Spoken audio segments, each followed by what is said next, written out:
Hello, welcome to my channel. My name is Cassie. Today I'm going to be talking about 3 games that I am excited for in the month of July. We finally calmed down a little bit. It's not as crazy with game releases. I know it's supposed to pick up in August again with a ton of games that I'm super excited for. But I looked through Game Informer's release calendar and there wasn't really much coming out. We've got a lot of ports over to Switch 2, and other than that, we've got a few exciting games, but not anything that's, most of them are just not all that crazy, except for a few. For me, anyway, I think obviously Donkey Kong Bonanza looks amazing. This comes out on July 17th, and I love 3D platformers so much, and I'm honestly more of a Donkey Kong fan than I am with Mario, so it makes sense for me. It's super colorful. I know Donkey Kong's got kind of like a new look, and the only thing that I'm a little worried about is being able to destroy a whole bunch of stuff. I hope it's not like the entire world, because if it's anything like Lego games, because when you're playing a Lego game, you're like trying to destroy everything that you come across that can be destroyed, and I think it would be a little bit too much. So I hope it's a little reserved for like certain areas and stuff, um, because I don't want to go overkill and just like destroy the entire planet, or whatever, entire world. But it looks really, really cool. I don't, Nintendo lore, let's be honest, it never really makes sense. It's never really all that cohesive. There's links and, some theories and stuff with both Zelda, Mario, Donkey Kong, and a lot of it doesn't make sense. It's kind of like, I guess, Kingdom Hearts in a way. Like, a lot of it just is just a bunch of jumbled mess, honestly, when it comes to the story and how they all connect. So, that doesn't bother me at all. I don't care. I just want to have fun. I think it looks really cool and colorful, and I love getting lost in a really good 3D platformer. So excited for that.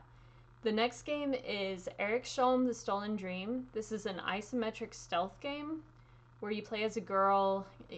There's kind of like a plague or something going on, and the government's kind of locked everybody inside, or, keeping people from roaming the streets. So she wakes up after being sick and I guess healed, but her brother goes missing. So she's trying to go find him, but she's, gotta walk through these streets with all these, security and stuff, and she's trying to sneak around and try to find her brother.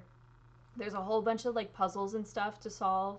I played the demo for this, so that's how I know about all this, but um, the cutscenes in this game look really incredible for it being just like an indie game. I'm not familiar with the developer. It's River End Games, and I haven't seen anything from them before that I know of. But I don't know. I'm really impressed by the visuals in this, especially. And from what I played of the demo, it looks like it's going to be a really good game. So I've been excited for this since it was first announced. I want to say like a year or two ago, and yeah, it's almost here. So we've got also Miscellaneous, or Misc, A Tiny Tale. This is like you're a little robot that kind of looks like a screw, in this big oversized world. And ever since I was a child, for some reason, I love games that have big oversized worlds. Even movies like Toy Story, Bugs Life, Small Soldiers, anything like that. And then with games, we've got Pikmin, Tinykin. I don't know why I'm so fascinated with these like small little creatures in this like, that are like in living rooms, and everything's just huge, and I don't know, it's fun. Um, but yeah, it looks like it has like some inspiration from, I guess, Chibi Robo, which I've never played, and I'm excited for that to come out on GameCube Switch Online so I can play that finally. because it's always been a really expensive game that and kind of rare. I did own Cubivore on GameCube, but not Chibi Robo for some reason. But yeah, this looks really cute, and I don't know too much about it. Otherwise, like I saw it on Twitter. That's where I saw it, and then I ended up wishlisting it. But there hasn't been a demo or anything. They did recently ask for content creators, so I filled out a form. So hopefully I can get a review code for that, but we will see.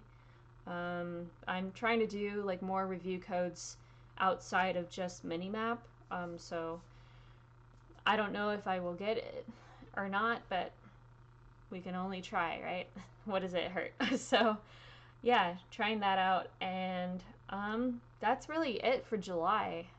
Like I said, August is going to be super packed. There's so many games, but are there any games that you're looking forward to in July? I besides those games, I think it's going to be a good month to finally uh, catch up on some backlog. I am almost done with Clair Obscure Expedition 33, so I can finally try to work on some other games, and I'm going to come back this week with Twitch as well, with Little Nightmares 2 is what I'm going to play.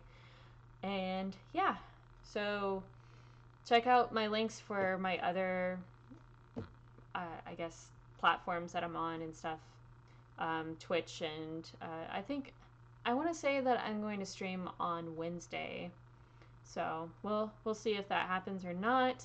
But I am trying to get back into that, so it's just kind of hard to fit it in sometimes because things always come up, and you really want to set aside, you know, at least 3 hours in the day to do things like that.